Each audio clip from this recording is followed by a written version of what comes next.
As a youngin', I could just never wait for December 25th, much like anyone who's under the age of 13. Although, as time went on, and especially now more than ever, I cannot wait for Boxing Day. Not for all the sick deals that you'll see in your stores like Best Buy or whatever the hell you're going to, but for the World Juniors. And today, I'm going to be going over the players from almost every team here that I think everyone should be keeping an eye on, and definitely some guys who can make a total impact unlike any other player on their team. Might as well start off first with our home team, Canada. And the first two players I'm just going to quickly, and I'm pretty sure everyone's going to be talking about these guys. Obviously, the 2020 top two picks, Alexis Lafreniere and Quinton Byfield. I'm pretty sure most people can recall Lafreniere was in last year's tournament, but honestly, he had one of the more poor performances. I understand he was a 17-year-old during that time, but his involvement and effort was very minimal. Hopefully he can live up to the hype this time and display his otherworldly talent. As for Byfield, it's going to be awesome to see him making the team as such a young player. I can't wait to see what he's going to do. He's definitely going to be on one of those top lines. He really impressed at the showcases and the training camps, and it's going to be awesome to see what he can do for Team Canada this season. Aside from those two absolute generational players, Jacob Bernard Docker and Kalen Addison are two guys on the point I'm going to be definitely watching out for. Bernard Docker on the reason why, just because he plays in the NCAA, I have not seen much of him play at all before, but I believe Bernard Docker has a great opportunity to shine, much like how McCarr did 2 years ago, and really prove that the NCAA route should be explored more by Canadians. As for Kalen Addison, from what I've seen in Lethbridge in the WHL, he has been by far one of the league's top offensive defensemen, 29 points in 31 games. Addison has proven himself in the WHL so much this season. He's had a Hattie and multiple multi-point games. Watch out for him on Canada's power play. Up next, Team USA, honestly probably my favorite to win the tournament right now. So much talent. Honestly, I can list off almost every player on this team. I'm just going to show you their roster right now. If you can read it, there are so many good players on there, but just look at it. I'm going to list two of them though. Arthur Kaliev.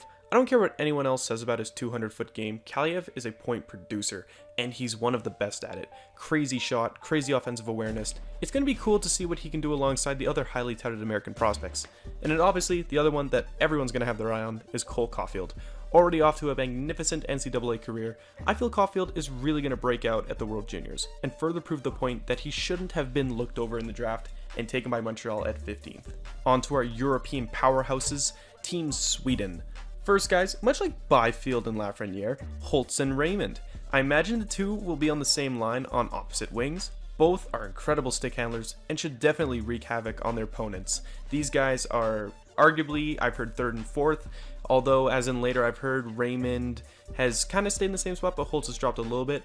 Either way, they're both still magnificent talents and you're going to have to watch out. Second on there, I got Samuel Fajimo. He has been nothing but golden for Finland this season. Whether it be in the Champions Hockey League or SHL League play, Fajimo has been lights out for his club. I really think this guy is going to dominate playing against younger opponents this upcoming tournament. Just especially with his success in the Champions Hockey League, what is it, like 7 goals I think he has? Like, he's going to just tear the World Juniors to shreds. And then if I'm going to bring anything else to, the entire defensive core is really good on Team Sweden. You got Rasmus Sundin, Philip Broberg, Victor Soderstrom, Nils Lundqvist, Bjorn Foot, and you're missing Adam Bokvist. They don't even have Adam Bokvist. On to the other powerhouse, Team Finland. And there's a couple of guys I'm actually kind of sad. Anton Lundell's injured. That was going to be my main guy I was excited to watch, but he has a replacement. Much like Lundell last year, Atu Rati has been given the chance to represent his country in his draft -1 year. The consensus first overall pick for 2021 is being given a great chance to shine on the national scale. Another forward I want you to watch out for on Finland is going to be Matthias Micheli. He was drafted last year in the 4th round by Arizona, a late 2000 birthday, but holy cow is he off to a start in his Liga career.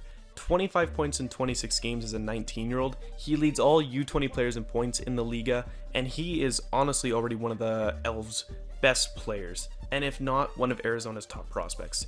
Be aware of his presence on the ice this World Juniors. And then much again like Sweden, you're going to have to watch out for these guys' defensive core. With guys like Lassie Thompson, Anthony Honka, Ville Heinola, Toni Utanen, these guys have an astounding defensive core just like Sweden. It's going to be pretty cool to see how both these teams fare in the defensive aspects. I wonder if these guys are just going to be shut down or if they're going to be the ones producing most of the goals going for both teams. As we go Eastern, we get to Team Russia. And my first player I got here, Grigory Denisenko. Russia's top scorer last year in the tournament, looking to bring even more to the table this time. He plays full-time for Lokomotiv in the KHL now, so U20 competition should be a breeze for the Florida Panthers prospect. And then the other guy I got is Alexander Romanov. Last year's top D-man of the entire tournament is expected to push the limits and really fit into that top 2 role. And there have also been rumors that his time in the NHL is to come around really soon with Montreal.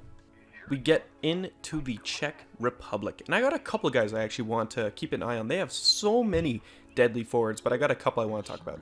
First one being Iann, one of the top scorers back in the OHL with Hamilton, really is able to put on a show with Arthur Kaliev. Going to be interesting to see what he can do alongside his fellow countrymen.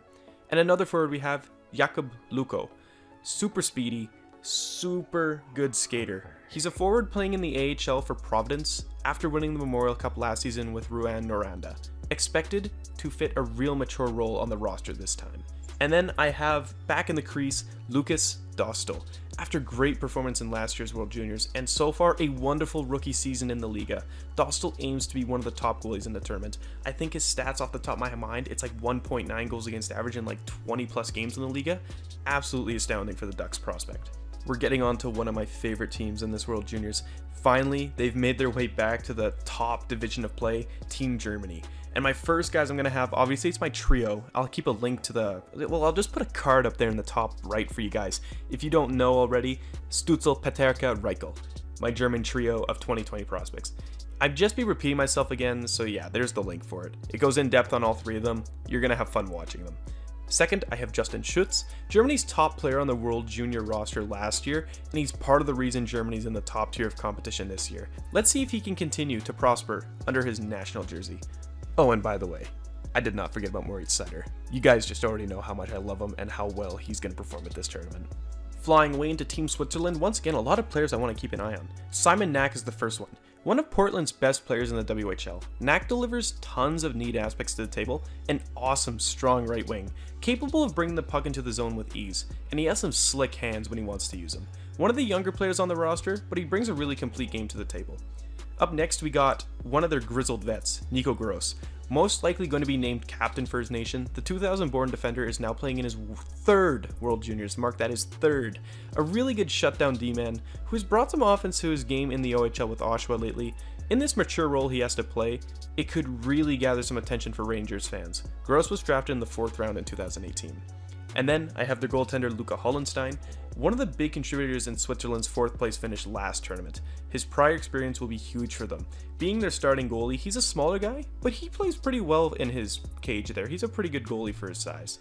Now we fall to the last team I have with some players I'm going to keep an eye on, and that is Team Slovakia. First, Oliver Okular. You guys, if you guys keep up with my WHL weekly series, I usually talk about Okular a lot with him in Lethbridge. So far, he's one of WHL's top goal scorers, playing alongside Dylan Cousins. He's really been able to showcase his immense skill over in Canada. It's going to be neat to see what he can show us on the international scale. And then second, I have their goaltender, Samuel Hlavaj. In my opinion, the QMJHL's best goaltender this season. Playing with Sherbrooke, he has got a great team in front of him, but he has definitely been one of the better goaltenders in the entire CHL this season. He's proving himself to be a really talented goalie, capable of playing in North America. Anyways, that brings me to the final players. I'm sorry, Kazakhstan. I don't watch any of Kazakhstan hockey. I don't watch MHL. I don't know any of them. It's just going to be unfair if I make any assumptions. But I hope you guys enjoyed, and I hope you guys share some opinions and keep an eye on some of these players I listed for you. I think you're going to have a lot of fun watching them if you're watching as much World Juniors as I do. But anyways, I know there's a lot of guys I have to keep off this list. I'm trying to keep this video at least at a reasonable time, or else this video would be like 30 minutes long.